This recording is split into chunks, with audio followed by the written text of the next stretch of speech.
Hello, YouTube. It's Lion here with Hobbies of Man once again, and today we're doing another episode of the Sword and Sorcery Book Club. And today we have a special guest here. We have Jim Sub.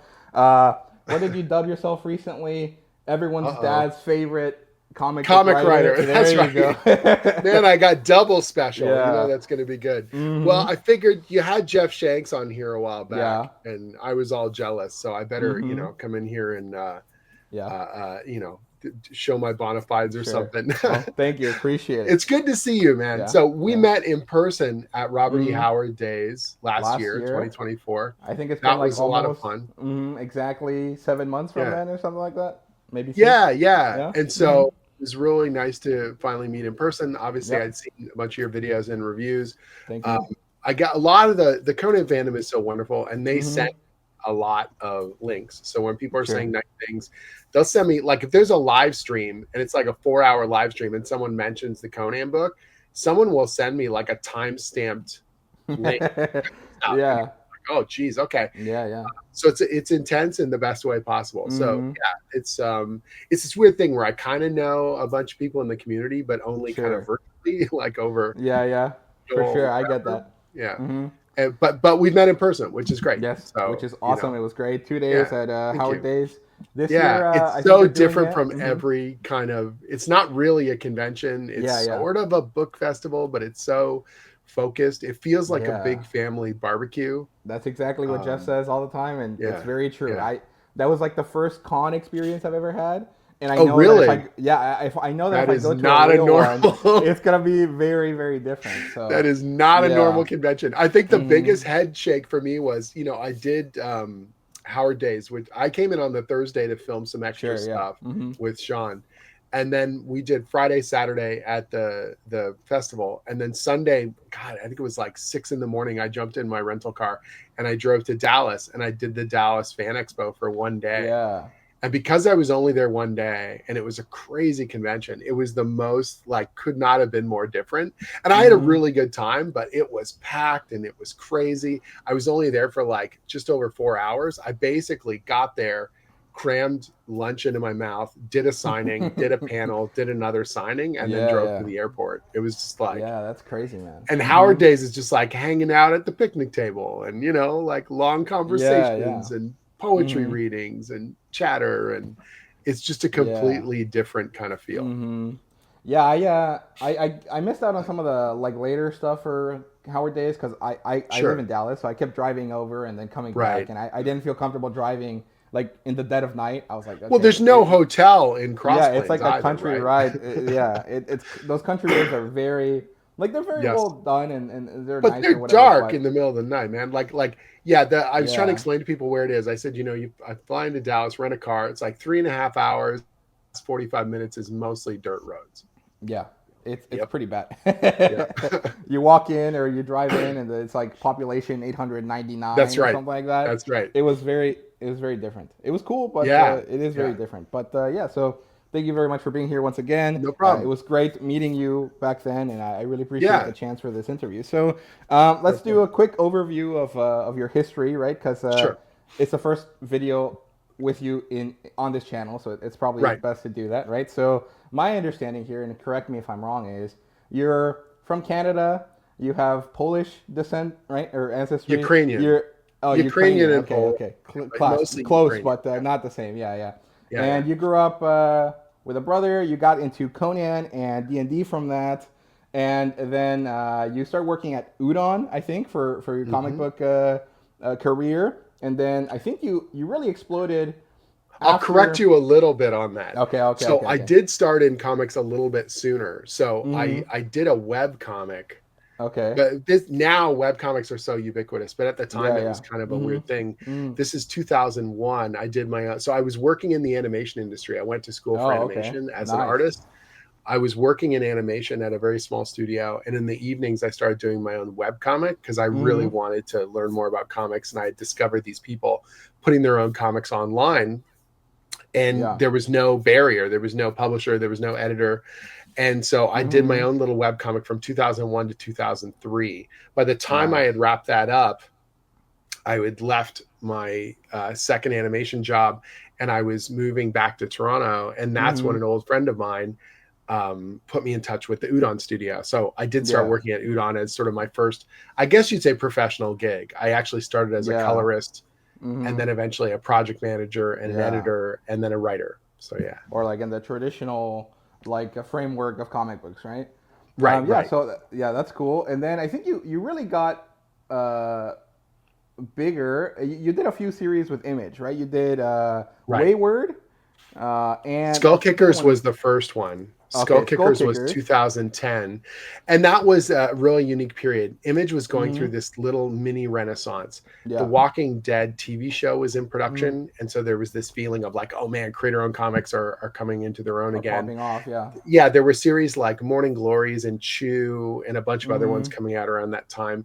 And so we got a little bit of heat for this action comedy sword and sorcery book that I did. And that kind of put me on people's radar. I had been in the industry because of Udon, but they thought of me like a project manager and editor guy. And for the first time, they were like, oh, this guy writes stories. Oh, these are fun. And my first regular comic writing gig that wasn't my own stuff was Pathfinder, which is a fantasy book that I did at Dynamite. And that started in 2012. And I think... your Skull Kickers is going to have a crowdfunding campaign soon on Zoop. And we're going to be releasing a sort of like a compact edition of it, which is in that manga form factor that a lot of people have been jumping on board with. And the books have been available in Image for a long time, but some of the middle volumes have fallen out of print. And once that happens, you're in this weird, it's not a death spiral, but you don't know if it's worth printing like a volume 3 or a volume 4 over again. But then retailers can't order the whole series, so it starts to atrophy, and it just becomes a really difficult kind of thing. And the series has been around long enough that it's like, okay, we need a refresh on it. There's a ton of people who know my stuff from Dungeons and Dragons and Conan that have never read it, and so it's a really good time, hopefully, for people to dive in. And it's in the same vein, so it's pretty good, right? And your Pathfinder stuff is available via Humble Bundle as of recording this, I think. There's a special. This comes out, it might not be available anymore, but I think another week when we're recording this, so it depends on how quick you turn it around. But hopefully by the end of the week. But you never know. I have school stuff to do, so and then So you did that, then Wayward, Glitter Bomb, and then I think you started working with Gail Simone on Red Sonja or something like that, right? How did that go? I don't remember. So what happened was, because I had been working at Dynamite on Pathfinder, I got the offer to write a Red Sonja one-shot. And so I did that, and it went over well. I had known Gail before. She was friends with Eric Coe at Udon, and I had met her a few times, and she was doing the Red Sonja series that Dynamite launched that was a huge hit. And so when it was decided that they were going to do a team up between Red Sonja and Conan for the first time in, I want to say 15 or 16 years, they wanted to do a co-writing thing because you got the two characters. So Gail knew I was a big Conan fan. And so she reached out to me and asked if I'd be interested in developing that with her. And at the time I thought that was this is my only chance. I'm going to get a chance to finally, write Conan the Barbarian. And so I worked on that 4-issue miniseries with her that was drawn by Dan Panosian and Randy Green. And they both did an awesome job on it. Yeah, I bet. Dan Panosian's very good. He's I like him a lot. And then you got into Conan at Marvel, right? That's kind of how that went. And then COVID happened and it all kind of imploded. I did quite a bit of Conan stuff at Marvel. So when the character was first coming into the Marvel universe, they'd gotten the license back. This is 2018. I had written a bunch of other stuff at Marvel. So at that point, I had been doing work in the Avengers office. And we had done a weekly Avengers event called No Surrender that had gone over very well. That was me and Mark Waid and Al Ewing and a bunch of phenomenal artists. What's that? You're doing another series with them soon, right? I'm not. So I don't have any Avengers stuff on the docket right now. But then that went over well, and they asked us to do a second Avengers weekly event. This one was going to be, we put together, was called No Road Home. And they let us know that Conan was going to be coming into the Marvel Universe, and they wanted to use this as a launching platform for that. And I was cagey about it because I know the Conan fandom can be really quite purist about this stuff, for understandable reasons. And the gist of what I was essentially told was, well, we know you care about the character and you'll do your best with it. and if someone else does it, you'll probably just be even more frustrated with what they do. And you're like, well, that's probably true. And so I really tried to keep that Conan section as pure as I could. It's why we kept him in the Hyborian Age for a big chunk of that story. And by the end of it, we did deposit him in the Savage Land. And from there, Jerry Dugan took him and put him in Savage Avengers and all that kind of stuff. But I had not done a Conan story that was just me. I had never written a Conan story. Like, technically, you know, I had written most of the Conan parts of Conan Red Sonja with Gale, and I had written most of the Conan parts in No Road Home, but it's a co-writing credit when you look at that, you know, credits page. And I think all writers kind of you can have an ego about this stuff, but you're like, okay, I want to have one that's just me. I want to have a story that's just me, and hopefully people will like it. And so Jason Aaron was going to be doing the regular monthly series. And so Savage Sword was coming back, but it was a full color anthology with rotating creative teams. And I pitched Mark Basso, the editor, a story that got picked up. It's funny. I pitched him 2 different potential stories. One was called Leaving the Garden, and the other one was called The Gambler. And they picked up The Gambler. And that was, from what I'd heard, the first time that Conan Properties, now Heroic Signatures, that I got on their radar, that they really saw this thing and went, oh, like, it's not that they didn't like the other stuff, but it wasn't like my name really stood out, you know? And this was like, oh, Jim really has a feel for this kind of Robert E. Howard centric kind of storytelling. And I got asked to do a crossover book that eventually was called Serpent War. And I'd put in the proposal for Serpent War. I had just finished issue 1. And we were just looking at who was going to be drawing it. And that's when Mark contacted me and let me know that I assumed Jason was going to do the book for years. But he only had 12 issues that he was going to be doing.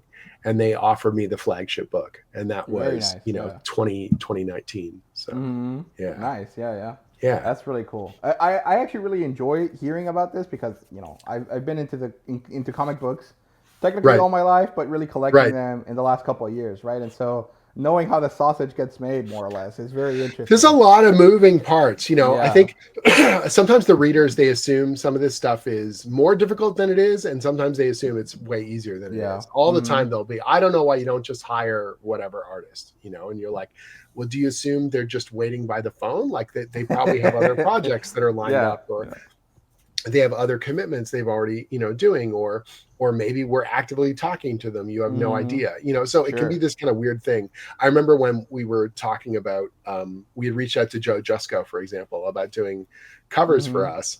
And we were going to bring back Savage Sword of Conan. And we were just getting pummeled. People were like, I don't know why you don't have Joe Jusko do, you know, covers. And I can't really say like, well, I'm on an email with them right now, you know, so you're in this weird sort of a thing where sometimes you just have to keep your powder dry and just kind of be like, well, you know, wait and see what it is. You know, and it's not always, you can't always be public about some of the stuff as you're trying to figure it out behind the scenes. Well, I totally get that. But fans sometimes are like, well, I care about this and I want the best. Oh, of course. Ever. And I'd much rather have them passionate about the stuff and telling us what they want than not caring. That is the death knell right there. Some people, they get like, oh man, you must be so frustrated or pissed off if people are in your face. And you're like, hey, they're reading. They're telling me what they like. They're telling me they're excited.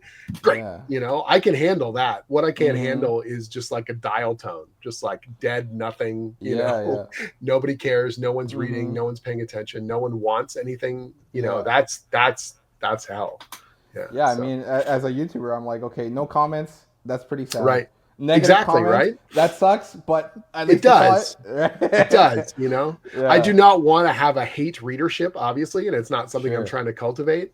But you know, if someone tells me specifically what they don't like about the newest issue, I can at least warn myself that they bought the newest issue. Now I just have to make sure they buy the next one, you know. So. For sure, I'm actually surprised Joe Jusko has done so many covers for Savage Sword, because I'm pretty sure he's like full speed ahead with all of the Edgar Rice Burroughs stuff, right? So he is, but you know, I'm surprised. Conan is such a formative part of his career. That's true. And he did the Savage #1, and I think that was his first Conan cover in over 20 years. And so I think he got the bug again. Like he realized, oh wait, this is awesome. You know what I mean? Yeah. We sort of said, hey, open door, like anytime. you want to do stuff, we've got a slot for Very you nice. anytime. And so he's taken us up on that in the best way possible. Mm-hmm. And there's other people as well. Like, I want that old school feel. I want us to always be able to try and balance that old school classic kind of Bronze Age Conan that that I grew up on and that the fans are so passionate about, with, our ability to bring new people in who you've never seen before and let them, put their stamp on it as well. Yeah. So how do you as like the writer, right, don't really necessarily have that much control over the artist and stuff like that, right? But not heroic is a bit different from usual, right? So it is. Yeah, it's not so I'm the whatever. I don't know that it's not like I have business cards, but I'm the flagship writer of the series. Sure. So I'm planning out the big movements of Conan the Barbarian and the Hyborian Age for, years to come, which saying that out loud is the craziest thing. But it does mean that, like, I don't want to make it sound like it's something it's not. You're right. I do not have absolute control over it. There are editors involved. Chris Butera, and Jay Zetterberg are the two people I'm most immediately interfacing with at Heroic. And we all want to be happy, and thankfully they trust me. So if I bring someone forward and I say, I think this is a really good fit, that obviously has some pull. It's not like they're going out of their way to ignore, what I think or what you're saying. Sure. Yeah. Yeah, but on the other hand, they've got other things they have to deal with, whether that's scheduling and budget or, overall kind of vision and things like that. And so it's not a matter of, like, I have pull and I do, swing it sometimes, but it's just a matter of sort of trying to make sure, like anything, it's a creative endeavor and there's a lot of people involved. So you're trying to balance out my desires and creative needs with, the companies and what they want to do. And the good thing is that I feel like, particularly on this series, because I've proven myself, it's easier for me to advocate for the kinds of things that I want, right? Like once you're in a winning position, what don't you want, without trying to sound corny, don't you want me to be happy? But, don't you want this to continue? Like, I proved to you we can do it this way. So let's keep that momentum going. And so one of the things I've learned, I've worked on a lot of big properties, and especially when I was at Marvel working in the Avengers office, Tom Brevoort was an amazing editor over there. And he had a great saying that I utilize outside of that context. He would always say, I can be convinced of things.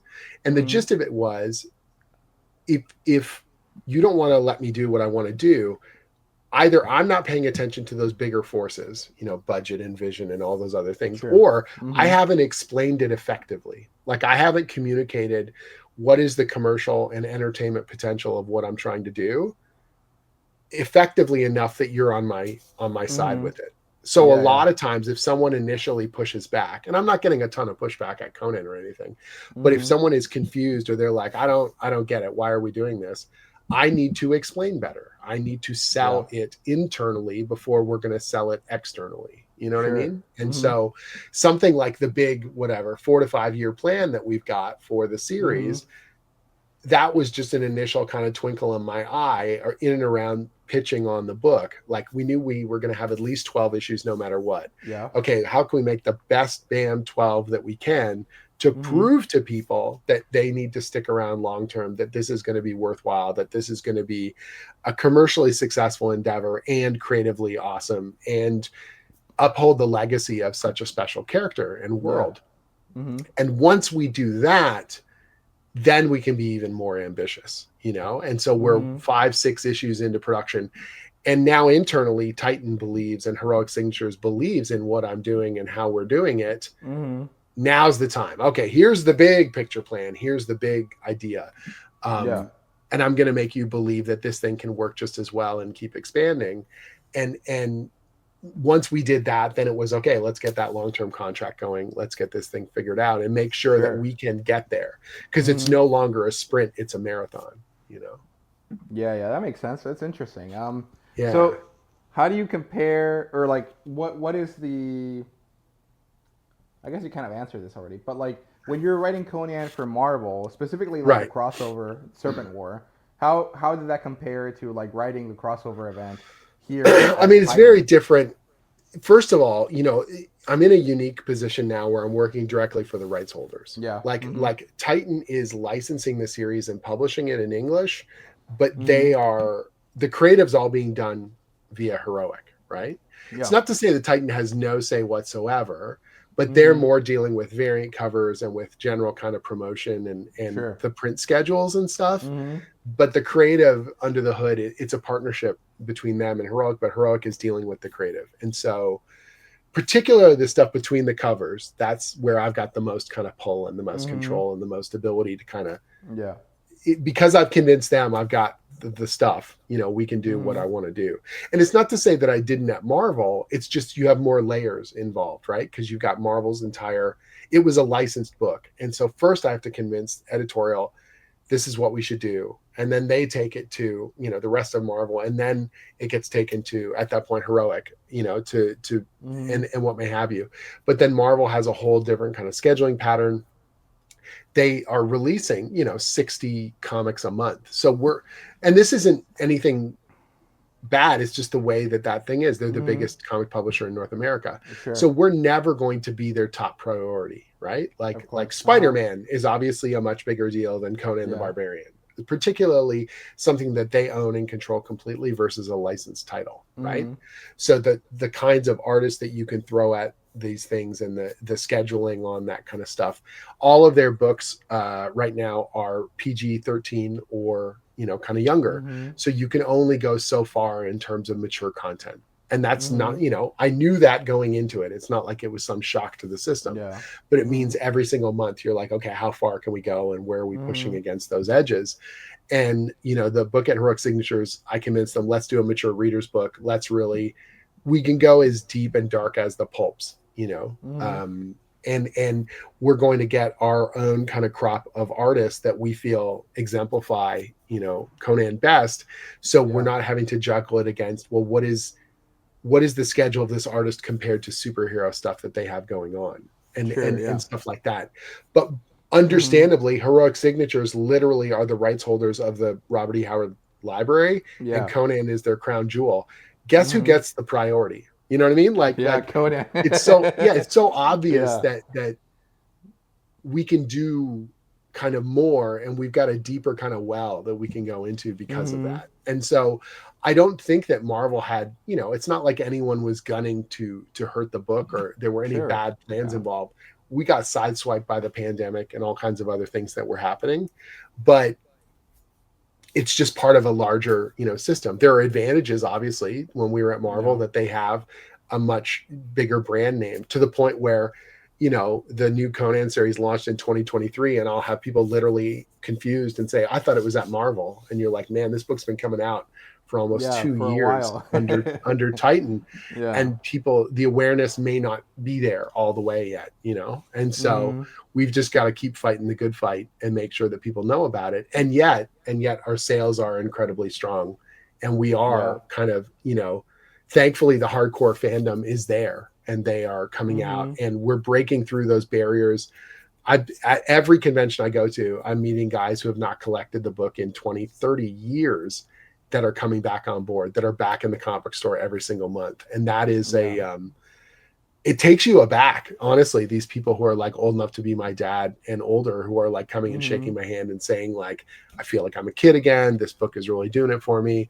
I forgot how much I missed comics, And so it's a different kind of a thing.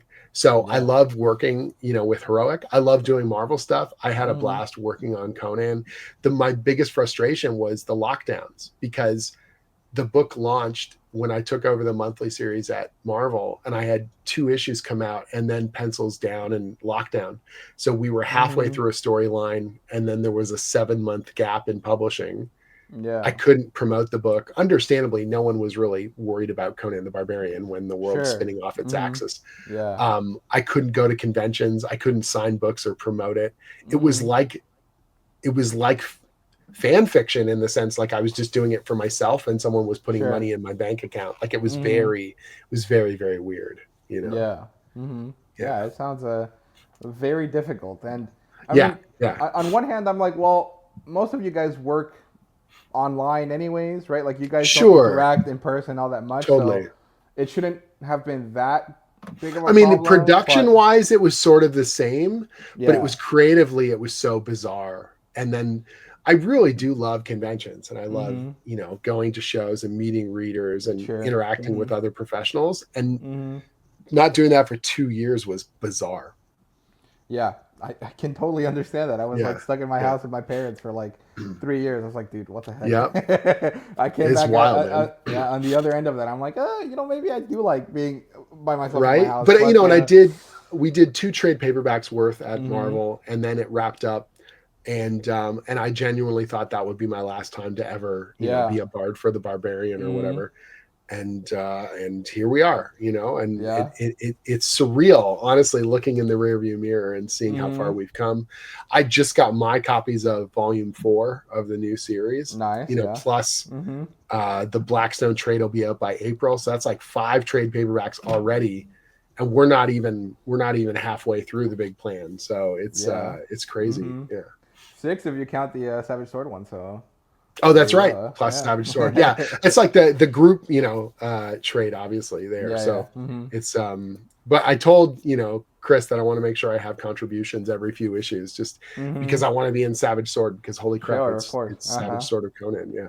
Yeah. So like when you write Savage Sword compared to like the main line, what do you feel like, or like what's the difference in your approach, if there is any? I mean, so it depends on whether or not I'm doing, I don't have an official title for this, so I'm just sort of spitballing. If I'm doing something connected to our big mythic story, right?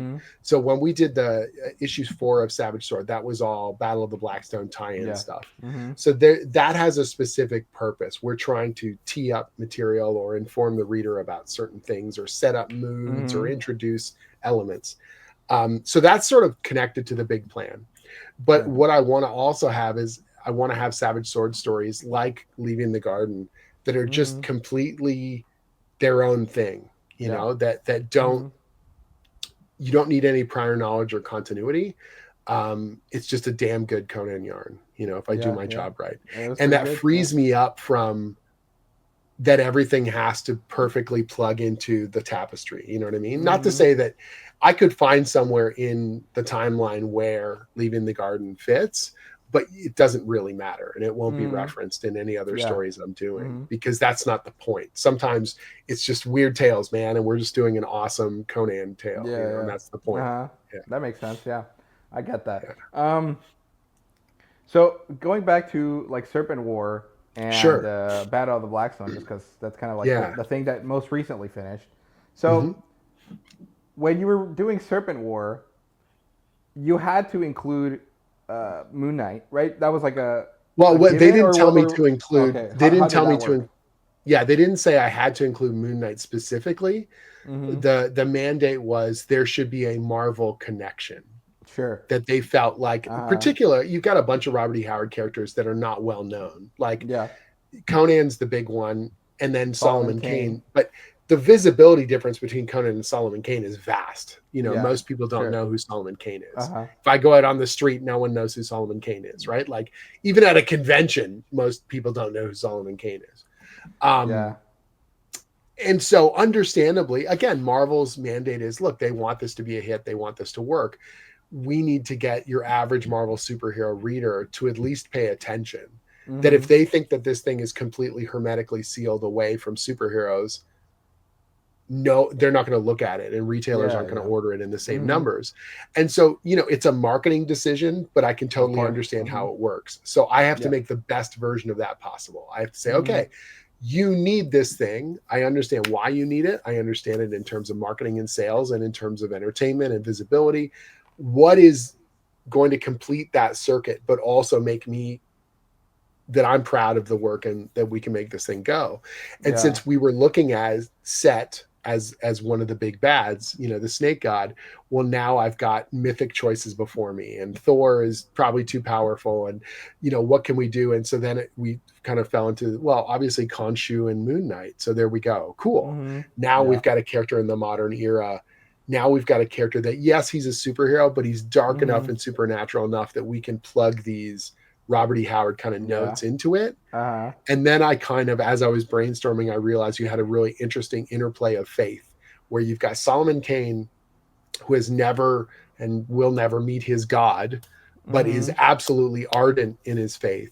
And then you have Moon Knight, who literally argues with his God and is sort of a tool of his God, and is a soldier for his war, but didn't necessarily, he got drafted into it. He wasn't, And so I thought, well, there's something fun you can play with. There's a little nugget in terms of characterization and emotion.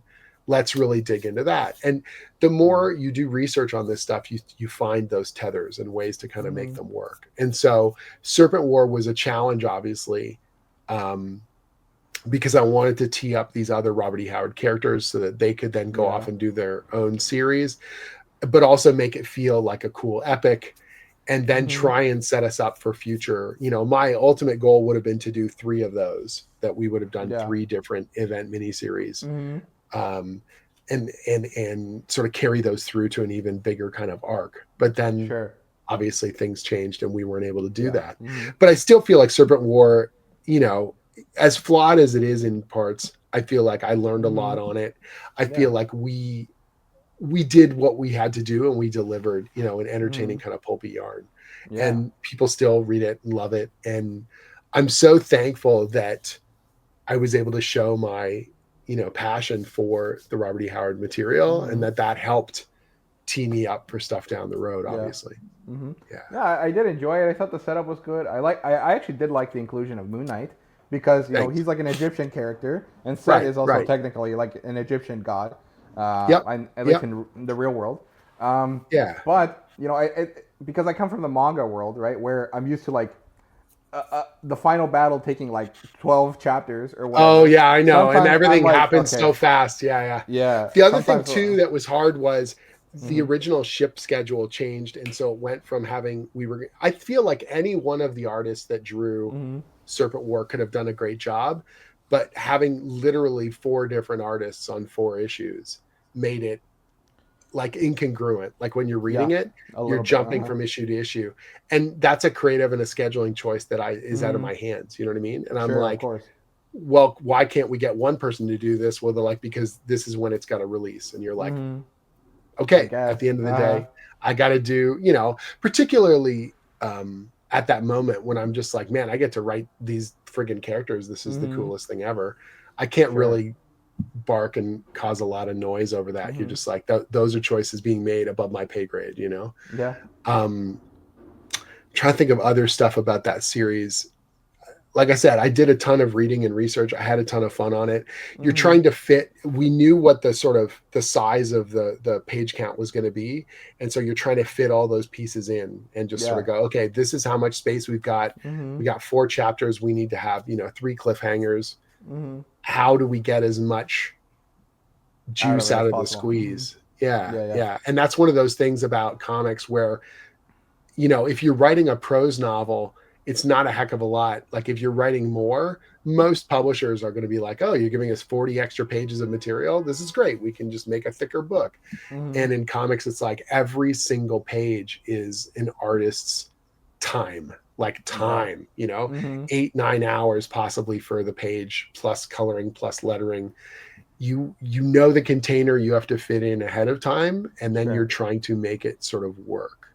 So like, do you prefer the 4-issue kind of frame? Because all of your work at Titan has been like that as well, right? So again, that was sort of a mandate from above, where they were like, hey, we've found that these 4-issue trades really work well for us. It's a nice balancing point, and we would like to put out ideally 3 of these a year. And so I said, well, I can do 4-part stories, but I also want to do 2-part stories or 3-part things. And they're like, well, make sure they fit into 4-part containers. So if you're going to do a 3-part story, make it a done in one after that. Or if you're going to do 2 2-part stories or something like that. And so it's like, okay, well, this is what, again, is being mandated. So I'm going to try and make the most of it and maximize our impact within that framework. I'm thankful we've got 22 pages per issue. Most of the big 2 stuff is 20 pages, and it doesn't seem like a big deal, but it is like those 2 extra pages just give us a little more heft, or it allows me to take a moment that's big and make it really big. So that's where I could do, if you look in particularly those first 12 issues, I almost always have a 2-page spread in every issue because I feel like we can build a moment and then just blow it out. Yeah. And with 22 pages, I don't feel like I'm shortchanging anyone on the story. I'm just giving them more big budget kind of payoff. Yeah. I do like those. So I appreciate that. But I was just curious because I think Battle of the Blackstone didn't really have that issue, but it was definitely noticeable in Serpent War, where it was like, okay, it's 3 issues, and then the final issue, like, just kind of like we're just sprinting. Like, okay, we're just burning. Yeah. We've set up all these pieces and go, and you're just like, oh my god. But I think that's also experience too, right? Like the more I do this stuff, you know, and every story's got their own challenges. I don't feel like if it becomes so formulaic that you feel like you can just do it in your sleep, then you're not challenging yourself. Yeah, of course. And so I'm trying different things, like Scourge of the Serpent, which is going to be a very different kind of 4-issue miniseries with very different pacing and very different kind of payoff. Is it going to succeed? You tell me, you know, like I feel confident in it. Otherwise I wouldn't go forward with it, but it's got a very different kind of a pacing. It's got a different kind of flow, and the climax is going to hit, you know, different. Will fans like it? I think so. You know, based on what I know and what we want to try and achieve, I think it's got some really cool bits, but at the end of the day, you know, it's going to come down to execution, and it's going to come down to, you know, the readership kind of coming along for the ride and believing in what we want to do. I mean, I think you've hit it out of the park so far. So hopefully, thanks, man. That continues on, right? Fingers crossed. I try and be I try and be as honest as possible. You know, I love obviously the praise that we get from the readership. I'm thrilled that we're able to. It's a balancing act where you want to give them the familiar but make it surprising. You know, you got to take the ingredients that they love and then give them a new dish with it that they haven't quite had before. And that is a challenge, especially when you have hundreds and hundreds of comics with this character in it. But on the other hand, it's like, if we don't try stuff, if we don't challenge ourselves, if the book feels like it's missable month to month, then it will fail, you know? And so we have to take risks, and we have to push into unexpected places. And, you know, I can't promise that we will be perfect, but I can promise you that we will always work our ass off, and we will always be passionate about it. We're always trying to make something that is going to be worth your cover price. You know, that is the bare minimum, you know, that I can promise you, that we will always deliver something that was the best damn thing we could do in that moment. Well, I appreciate that. I think that's great, and I'm sure everyone else that's a reader also appreciates it. So I did have a few other questions about kind of the way that you pick characters for these, right? Like, why? I understand why you always pick James Allison, because he's a good way to make the connection work. He's great connective tissue. But like, why Dark Agnes? Why the Kirwan and Conrad? So I understand Solomon Kane, but Solomon Kane's just he's you know, second most visible. I knew that Zurcher was going to be doing you know, a mini series, so that it was just natural that we would give him the spotlight. And he's a great character and all that stuff. Kirwan and Conrad is just like, I knew we had a big eldritch element to it. I knew we were building this cool thing, the payoff that we had at the end of Blackstone. And so they were a natural. I also wanted to have a character, or 2 characters in this case, that were contemporary. And by contemporary, I mean the 1930s, which is whenever we talk internally, I always talk about contemporary as the 1930s, that we will not advance, you know, sort of past that, because that's when the Robert E. Howard stuff emerged, you know. And so within the pulp framework, that is modern as far as we're concerned. And so I want to pay that off, and I wanted characters to be in that era, and both El Barak, slightly older, and Kirwan and Conrad, they completed what I needed. They what's great about them is, because they're researchers, they can provide context. So they don't just say, hey, bad supernatural thing. They're like, hey, I wonder if, and they've got documents and tomes and research and artifacts that they can start to kind of inform the reader in really funky ways while bringing their own kind of analysis to it. And they have they're two different personalities, so they can talk to each other about it. So then you get that natural information flow, while also showing us how they look at the world differently between the two of them, And so I knew that we wanted to have them in the mix once they were an option. I looked and I said, oh, these characters are cool. And they had nothing done with them before. So we get to really put our stamp on them and make them something different. Yeah. And then Agnes de Castellan is someone who is like, she is admittedly one of the only female characters in the Robert E. Howard canon. And she's also kind of unique in terms of her approach and the sort of the intensity of that character. And I wanted to have this sort of emotional moment where someone goes, wait, this is insane. We have to like fight or die. Like I wanted this real sense of that heightened stakes of, in a horror movie there's that one person who is just like, we got to call the cops. You know what I mean? Like that sort of freak out moment or that sort of intensity. And because she does fly into these crimson rages, it was like, oh, this character can do that. That's a lever we can pull. This is an interesting element that we can sort of work with. Sure. And I know that in the broad framework, a bunch of those, like El Barak, one of the things that was so funny was we got all these messages when issue 2 comes out and he gets spoilers and he gets killed. And people are like, why did you do that? That guy was cool. And it's like, that is exactly why we did it.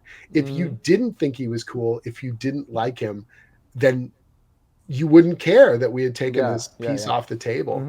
And so I had to make him charming and interesting and fascinating in that first issue so that you gave a damn when we took him away. That was the whole point. And so inadvertently, their frustration with me kind of proved we had done our job in issue 1. Sure. We had set him up well. I wish I had a little more room to make Agnes even more kind of charming before we sort of removed her from the board. But again, it was just like the page count. You're like constantly trying to cycle through, okay, who gets a moment? Where do they get a moment? And how much do they get? If you look, issue 2 is actually 24 pages, not 22. Yeah. And that's because I had teed up this little angry interaction between Solomon Kane and Conan. And Chris Butera said to me, man, this is great. I wish these two would just like have a fist fight. And I was like, I want that too, but where do we fit it? And he came back and said, I can give you some extra, space. And I was like, right, let's go. Let's have these two really scrap it up. So, I thought that was great because it was so natural, right? Like Conan gets to see his love back again, or one of his many loves. And she's immediately threatened. And she's like, dude, fuck you, bro. Like, exactly. And he just goes at him. And, Jonas is such a phenomenal artist. And the way he portrayed that whole scene was so good. And he was working plot style. So I didn't tell him how many panels to put on that page. He really built those moment to moment, kind of interactions, which was sweet. Yeah, very nice. So talk about Conan's love. You introduced the character of Brizza. This is kind of like cocky. What am I thinking? Sonja. Yeah, man. It's like a little bit like Roy Thomas making Red Sonja. You make Brizza and you put her in. What did that feel like when you got the chance to make your character and then you got the chance to like make her part of the larger story that you're telling? I mean, of course it was interesting. That was all collaborative, right? So there was this, Matt Murray and I were chatting about ideas and what that first story was going to be. And there was a few different proposals and drafts of that proposal that went back and forth. The good thing about us is that we announced that there was going to be a new Conan series at Titan. And then a year later it came out. So we had a lot of time to bounce ideas around and make sure we found the right art team and really build this thing. It was excruciating in some ways because in 2022, we told people Conan's coming back in 2023, and you're like, what? Like, but it was a boon because we were able to really think about this stuff and do the research and build it in a way that I felt like was going to be a really solid foundation. And I wanted to have some new characters so we could threaten them, that we could surprise people, that we could have revelations about them.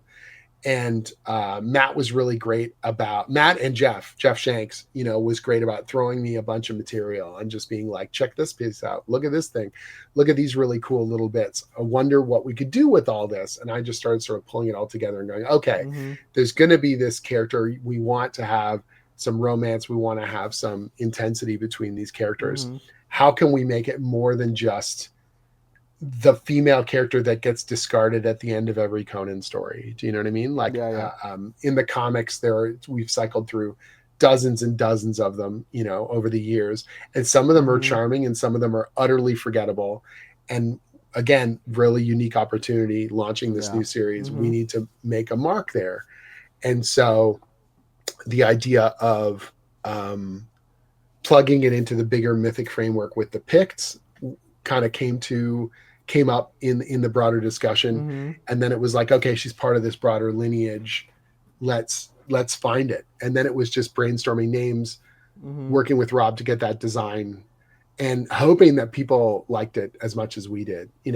I think we stacked the deck. Obviously Rob's artwork is so phenomenal. Having a art germ cover certainly didn't hurt, it was just making that character feel really special and that she was worthy, but she was never going to take away the shine from our title character. That Conan was, his name's on the header.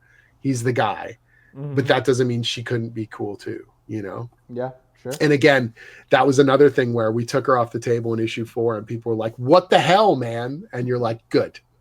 Yeah. Be angry at me. That means we did our job. We made a character that hopefully you're excited about. And that when we do bring her back, there's this sense of satisfaction rather than, trotting out a resurrection. Here we go. So that was nice to see. And the fact that people loved, I really haven't gotten any complaints about her. No one's like, oh, this character's too much, or she's taking the shine away from Conan or whatever. They just want to see more of her, which is kind of the best compliment I could get. So I quite like her. I think she's good. Yeah, it's been fun, but it was audacious, but on the other hand, again, like I said, we got to take swings. So sure. Yeah, but can you explain a little bit about her better? Because I'm not super into the lore, right? So sometimes I don't get it.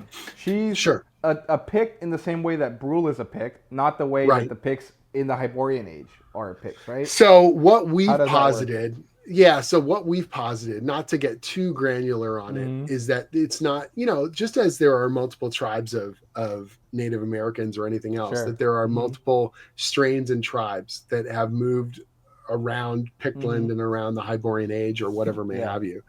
And that and we do show this in, in the first arc, particularly in issue 4, we're doing that flashback with Brule. And it basically that there were certain tribes that the majority of the Picts have fallen under the sway of this black stone curse, and that their worship of this rock statue that they don't realize is from, the greater eldritch cosmos or whatever may have you, that it's sort of stained their lineage and wrecked their minds and made them feral, which falls in line with stuff that Robert E. Howard had talked about in multiple stories, including the original Blackstone story, but also these ideas of evolution and devolution, that humanity or doesn't just go in one continuous line upwards, that whole tribes can kind of fall, and that they can fall into deep, dark kind of wells of devolution and become animalistic and corrupted and all that kind of stuff. But that I didn't want it to be just a simple all or nothing, that there could be different lineages, or there could be different tribes that are on a spectrum, or were not corrupted. And that she is I don't think we put it in formal terms, whatever you want, a royal lineage or more directly connected to Brule, and that their tribe was able to resist. And so the other Picts had to slay them rather than corrupt them. You know what I mean? And she's the way we've shown it, the last one or one of the last, and so on and so forth. And so that it just sort of plugs into these broader ideas. But what I try not to do, like what I'm telling you there is all inferred in the narrative, but I don't want it to be like info dump. here's an encyclopedia entry of all of our cool ideas. It's like, what is emotionally most important to these characters in the moment that we're doing the story? What do they know on the ground, and what do they know in terms of their motivation? That's kind of the most important thing for me. We know what the plan is, and we know what the big picture is, but the reader should be just focused on, okay, survival, these enemies. You know, Conan does not understand the movements of gods. He doesn't understand eldritch planets turning their gaze towards us. And he, you know, that's not the point. The point is he is who he is at every moment in his life that we show him. And we know what his motivations are, even if we as the reader have the benefit of seeing these broader, cooler, bigger mythic movements, you know? Yeah, I get that. So talk about, you know, gods and stuff. You did tackle like religion or faith or belief in the fourth arc of the story, and I thought that was really good. I really appreciate that, because that was another. I'm not a religious person, but sure, I think that the way that you talk about it is very interesting and valuable, especially to young people, who in like the modern age don't really understand or even really know how to. Well, I think it's a lot more complicated for sure. The type of tight-knit religious communities that defined whole geographic regions are no longer kind of the case. We're all a lot more sort of diffused across a broader spectrum of knowledge and everything else, which is generally good. But I wanted to be able to speak about spirituality and about faith in a way that wasn't like hitting you with a hammer that says this is all good or this is all bad. You know what I mean? And in some ways, I had never seen that kind of discussion in a Conan story before. And so again, you're almost on that, like, is there a good reason for that? Are we going to ruin it? You know? But on the other hand, it's like, we got to take risks. We got to do things. We got to push. And the idea of exploring that Conan is not your classic Hollywood character who has a 3-act arc. You know, he's not going to have whatever, you know, save the cat kind of Hollywood arc of say, you know, Dark Night of the Soul, and now he comes out of it. What he is a much more the term we tend to use is procedural character, that he is who he is. Like when you watch, you've probably never watched, there's a detective show called Columbo back in the day, right? And Peter Falk is this amazing, he's this curmudgeon detective who's got this really funny way of talking, and this he's always talking, and his banter, you think he's kind of a fool, or you think that he's not focused, but what he's doing is he's just poking at the edges of everything. And at the end of every episode, he pulls out these brilliant revelations because he was paying attention, because he did know what was happening, because he was aware when people were lying to him. And we love to see Columbo be Columbo. We put him in different situations. I mean, the writers of the show, and we want to see how he figures this one out. And when Conan is the young, impetuous Conan, we want to see Conan being Conan. When Conan is in his prime and he's the leader of men and he's kicking ass, we want him to be Conan. And when he's the king, we want him to be the king, you know, by his own hand. And so it's not about evolving the character in your classic kind of character evolutions. It's in each evolution, he is who he is, and we want to see the ultimate version of that. How's he going to get out of this one? You know what I mean? Or how is his personality going to clash with these forces or governments or religions or cults or cultures? That's what's interesting to us about Conan. And so the idea of doing a learning arc where a character starts one place and ends somewhere else is not something you typically see in a Conan story. Sure. And then doing it with his religion is like, oh my God, like, what are you trying to do? Yeah. But on the other hand, there's also a lot of corny cliches of the things we learned as a child make us who we are now. And that is true, but you can really beat that a little too hard. You can just like steer into it too much, where it's like no one gets to be anything except for the important things they were told when they were 10 or whatever. You know what I mean? Yeah. And so I wanted to have reflections of faith. I wanted to show him questioning that he's not the reason why he has wanderlust, and the reason why he goes forth and he goes on this quest and he is not a typical Sumerian is because he doesn't do what typical Sumerians do. So if they all say Crom is like this, then he goes, why? Do you know what I mean? Like, these are the traits that are going to lead him to leave Sumeria and travel for the majority of his life. Yeah. And so I felt like it's already implied. We're just making a narrative out of that. Do you know what I mean? Rather than being implicit in, I don't want, in theory, there are other Sumerians that have questioned Crom, but their name isn't on the title of the fucking book. So we don't talk about them. That's not the point. He's Conan the Barbarian. He's our guy. He's the one. He's the exception to the rule. He's the hero. He's the best. He's our dude. And so we're going to explore his crisis of faith, his frustrations, his desires, because that's the whole point of the thing. Yeah. No, I thought it was interesting because I always think of Conan as like broadly atheist, even though he's not, right? He technically does believe in Crom or God or whatever, but the benefit of Crom is the fact that whether or not you believe in him doesn't really matter. Yeah. That the way he sort of presented is you have to live your own life, and Crom may or may not judge you at the end of it all, whether or not you believe. And if you fought strong and Crom helped you, great. And if he doesn't, well, that's yours. You know what I mean? He breathed the stone soul into you, and now it's yours to do something with or to fail utterly. And so there's a real classic kind of, self-made man kind of thing at the heart of it. That's very Texan. It's very American frontier kind of stuff that Howard's all about. And there's a broader sense of whether or not you believe won't change anything. You change things with your bare hands and with your will and with your stubborn whatever.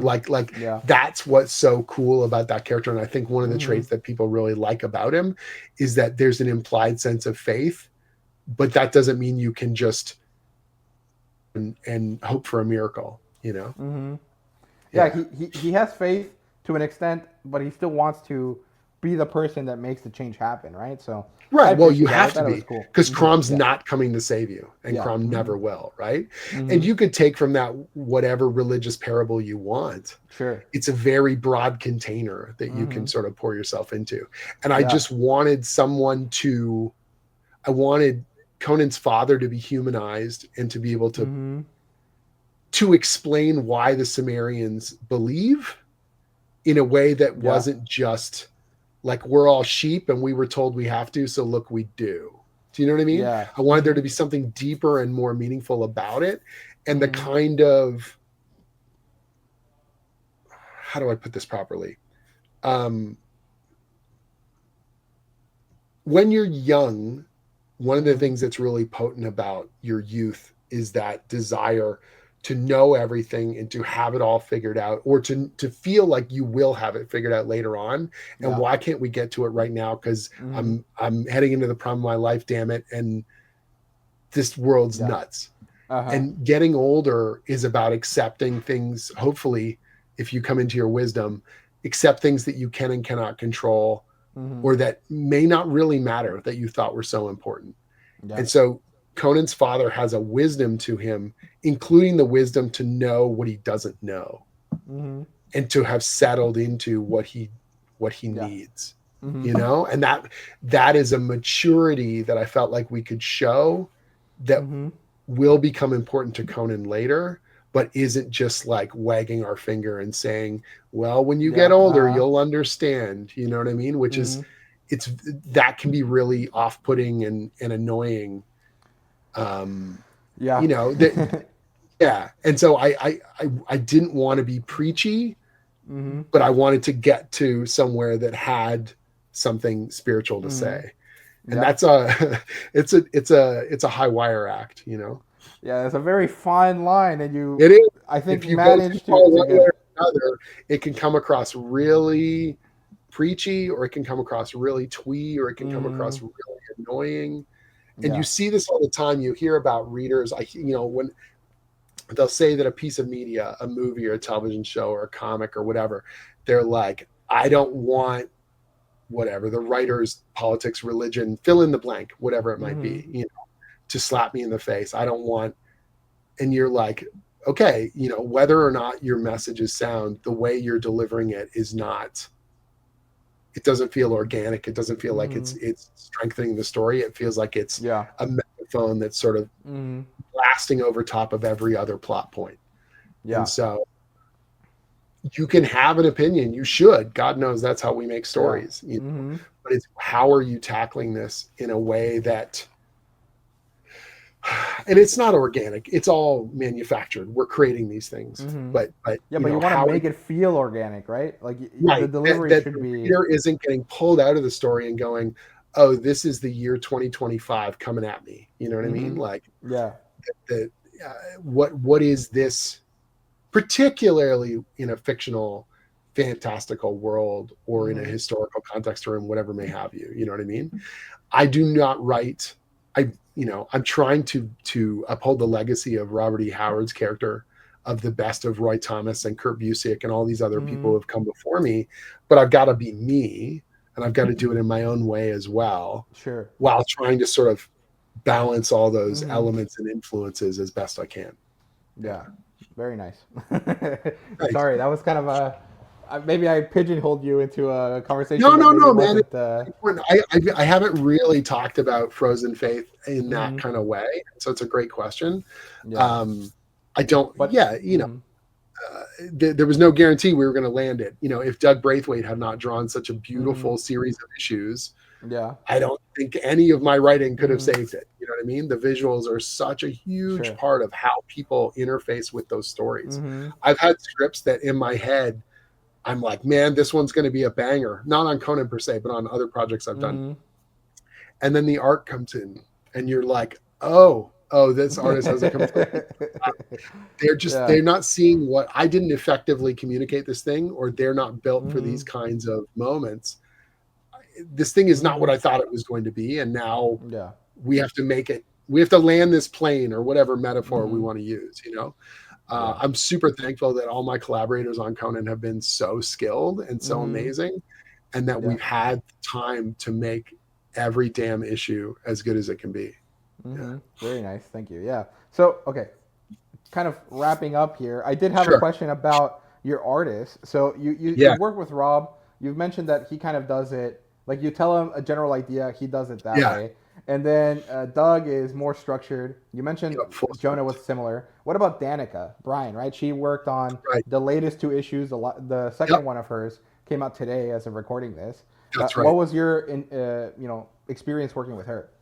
So I was in the middle of Blackstone, and we were doing plot script with that. I sent Danica a full script sample, and I sent her a plot script. She'd never worked plot script before. She really wanted to give it a shot.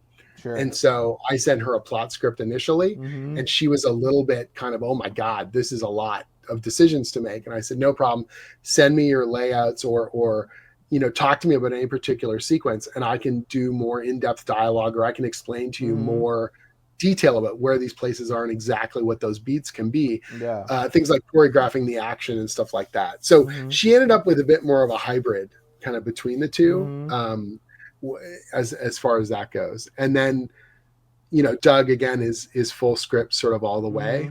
And then Fernando Dagnino, who's going to be stepping in after Doug's next 2 issues. He's doing plot style. And that guy, he feels super comfortable with that. He's just having a ball, kind of dictating the number of panels on the page. Fernando, he did work with you on a Savage Sword issue, right? Yeah, issue 4, yeah. The Conan story where he turns into like an ape man. He goes all Neanderthal crazy. I'm very excited about seeing his super violent. Man, Fernando's leveled up. Like I thought that story was really, really cool. The one where Conan like devolves. We were talking about the devolution thing again, and kind of goes like caveman crazy. And he's just like, he's really at home in that kind of space. He draws that real intense kind of violent stuff. And so this next arc, I want to reveal the name or any details yet. He's already drawing the last issue right now. Like he's finishing it up. And so I have like 3.5 issues in the can already.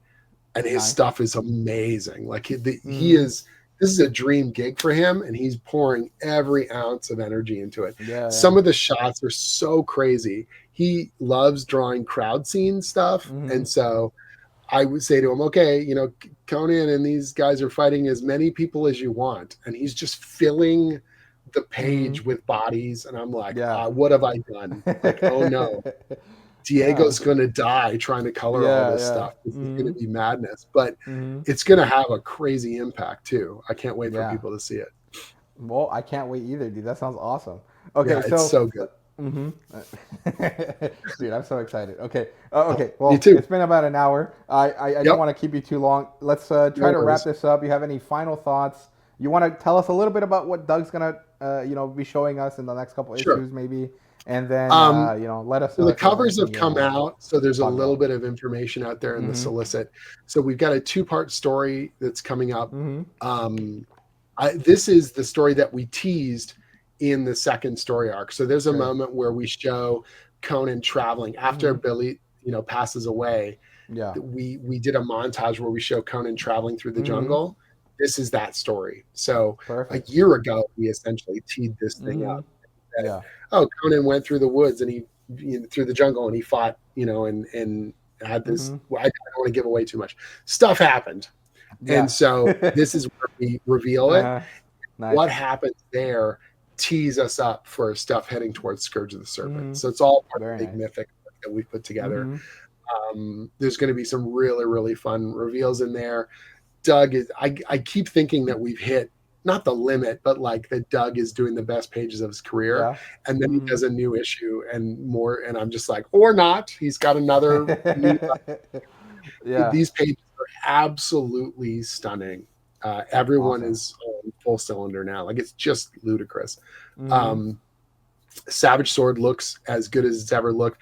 Issue 7 coming out this month is a feature story with Rob De La Torre and Roy Thomas, which is just like absolute blow the top of your head off. So it's the best kind of competitiveness possible. Like, I feel like the monthly and Savage Sword should be duking it out. Not because we're in competition in that sense. We're all part of this big family. But I want you any month to be like, I can't decide which one's better because they're so fucking badass. Perfect. So where can people find you? What have you got going on besides Conan right now? And thank you very much for no problem. So everything's at jimzub.com. So JIMZUB.com. It's my social media. It's where you can sign up for my newsletter. I've got a Patreon with over 300 scripts in my archive if you want to see how I write and exactly what the artists are getting from me in terms of story notes and scripts. So it's a great way to learn how comics are made and the whole kind of thing. That's the easiest way to stay in touch. You'll find all my social media links and things there. I'm still doing quite a bit of consulting on Dungeons and Dragons, and my wife and I do a series called the Dungeons and Dragons Young Adventurers Guide. We've got this Zoot campaign for reprinting Skull Kickers in this compact edition that I think is going to really knock people out in terms of form factor. I've got a couple other projects that are going to be announced in the coming months, other comic book stuff that I'm working on, and I'm slowly but surely chipping away at a new creator-owned series. And so I'm hoping that we're going to have something to announce, in the months to come that I think will please people who like my current material and give them sort of an unfettered creator-owned book in that kind of milieu. So, fun stuff. Well, fingers crossed that comes out pretty soon. And thank you very much for being here once again for like the 20th My pleasure. And you guys that are watching, thank you guys so much for watching. Please leave a comment. Let me know what you guys think. Maybe give me some questions for Jim for next time. If we get him next time, fingers crossed for that too. And no, man, it's been good. I'm glad it was able to work out. And I wanted to try and illuminate and give you, an understanding, like, I guess, how the sausage is made. But I don't really think of this as like a factory. I don't think of this as like, oh man, we got to trudge out these stories and, all this kind of stuff. Like it is such an honor. It is such a pleasure to be plugged into this fandom and to have people reading and enjoying what I do. And I always say to Jeff all the time, we're chatting on calls and whatever. And it's really corny and dramatic, but I mean it every time I say, may these adventures never cease. Like this is a really special time in my creative career and in my life and in the work. And I'm trying to both put my all into it and plan for the future, but also like have these moments to sit back and kind of just drink it in and go, this is cool. Like this is a really fun time. And it's fun because of readers like you. And it's fun because of people online positing and getting excited and seeing the potential in what we're building and meeting me at conventions and shaking my hand and buying the books and just all of it. And so I never, ever want to take that for granted. So that's, I think, the best note that I can end on. Thank you to you and everyone else who's reading the book. Keep reading, keep buying the issues, keep sharing it, and we will keep making them. All right, perfect. Well, see you guys later. Sweet. All right. Take it easy.